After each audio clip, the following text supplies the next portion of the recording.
Hi, everybody. I'm Ronnie Shaver from Ronnie's Garage in Southern California. And this is our monthly technical seminar via Zoom. So what we're going to do is we're going to go through this list. It's going to be on a 53R type. Now's a good time to inspect your tires. The tires all have expiration dates. And what you got to look for, let me see if I can find it on here, is the dot. There'll be a dot. It says dot.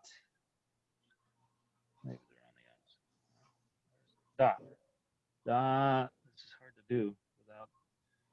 Okay, so you'll see this raised lettering or stamp. Dot, whatever. And then there'll be a series of either 3 or 4 numbers after that. And what does that say? 5, 1, 1. Too bright. Sorry. Well, I can't read it. Can you? 5, 1, 1, 7. Okay, so that means this tire was manufactured the 51st week of 2017. Okay, the magic number is 8, so anything over 8 years old should be replaced. That's recommended. If there are only 3 digits, that means it was either built in 1980 something or 1990 something. So we're in 2020. Get rid of the tire.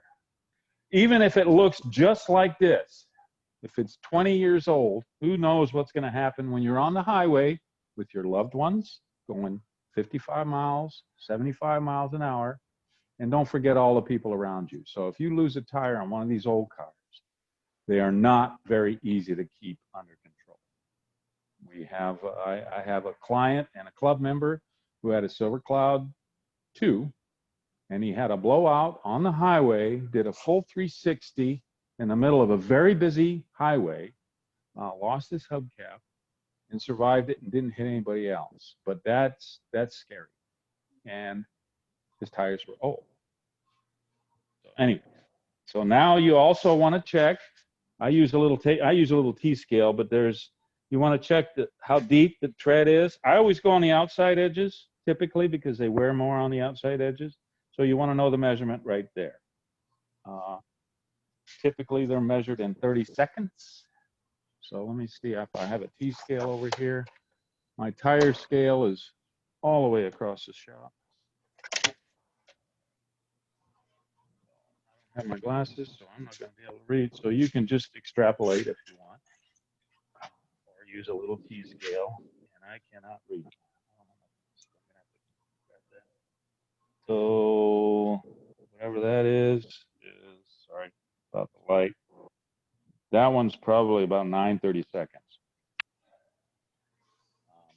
I don't know. When you get down to 3:30 seconds, it's pretty thin. Always look for cracks. The cracks will usually happen along where the belt is. These are radials. That'll happen in the grooves. You'll see the cracking down in there. So you always check the date codes, tread depth, wear pattern. This is fairly evenly worn. If you got like the insides of the tire worn, then you got some steering alignment problems. Outsides, especially on the front, hard cornering will do that. Also alignment. If you've got inside and outside, that typically means I think you're over or underinflated. If it's only worn in the center, you're overinflated. But most radials will wear pretty evenly aside from alignment issues. All right. So we got our shoes off. Now, before we get into the brakes, I want to take a look at the shocks. So the filler plug is British standard on this car. And the front ones are BS, 1/2 BS. So this is the fill plug. Should have a sealing washer, aluminum or copper. Yeah, 1/2 BS. Not full BS. 1/2 BS. Okay. So you see fluids up there pretty high. I'm going to get my filler. All right, now I can see. This is what the fluid you put in it. It's just regular red thin ATF, nothing special. And I've got this little oil can thing with the 90 degree on there, and I'll gently fill it. If it takes a lot of fluid, you're in trouble. That one didn't take much. And it's not wet, so it's not leaking, but that shock is full. And inside this shock, what you have is connected to this lever right here. You have another lever which pushes the piston assembly back and forth. And then there are different size orifices, and engineers have figured out the amount of damping level, but it just, what it does is it makes the arm move in a steady rate. Here I have the rear shocks off of a Mark 6, and this arm is supposed to move slowly, and this one is, but it was leaking. And as you can see, these are held in with bolts that go through the frame. These bolts did not want to come out. I had to cut them out. That's just old-time corrosion. Make sure I tighten this. Okay. While you're here, look, checking your shock, look at the brake hose. Make sure it's not old and cracked or has aneurysms on it. Now remember, this has a front hydraulic and a rear mechanical. So we're going to pull the front drums. Okay. Yes. I know that the sun and the smog will affect rubber. The diminishing of the ozone layer has caused all kinds of extra issues. So I don't have an answer for that. Wish I did. So these drums are new. That's a good one. Let's see if it just pulls right off. Oh, look at that. So if you go to pull your brake drum, and it's an old and rusty one, you'll notice that there are two little threaded holes here that on this you would have to use a British standard, and I think it's a quarter British standard bolt, and screw it in so that it pops it loose. These came on very nicely. So you'll always see some brake dust. That's normal. You don't want to see any dampness in here. If you see dampness, that means your wheel cylinder's leaking on this, or the bajure is leaking inside, or the grease has melted out of your wheel bearings. That's typically the three reasons you see dampness in there. We're going to measure the thickness of the brake drum, or the brake shoes. As you're looking at those brake shoes, you should see that they are riveted on, and they are pretty thick on these cars. But what we're concerned about is the thickness at the rivets. Because once the thickness at the rivets is gone, then you're going to be rivet against brake drum. That's what they call in the trade is metal to metal. So typically, the brake linings on these old cars last a long time. I don't recommend replacement until I get down to about 1 to 2 millimeters.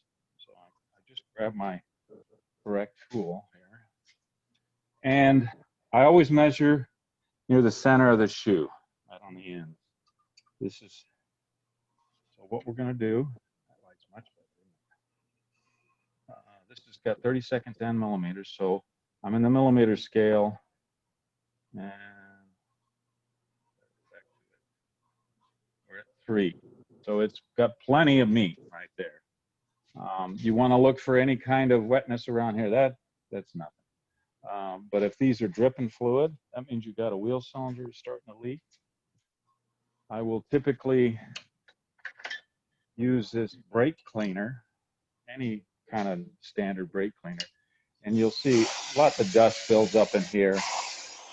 And I usually clean these out as part of the service.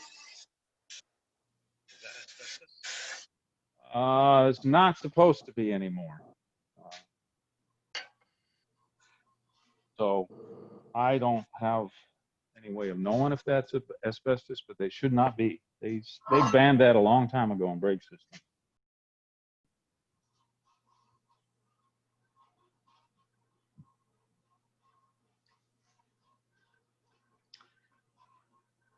So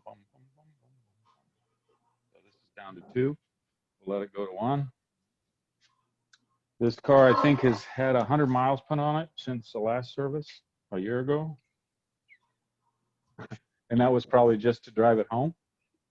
Yeah. So this is something I see in these cars all the time. Okay, so thank you, Steve. I'd marry you, but you're not my type. That's a good thing.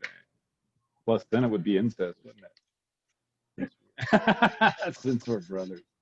See, I digress. I've got a lot of things wrong with me, folks. I'm in the relentless pursuit of better, not perfection.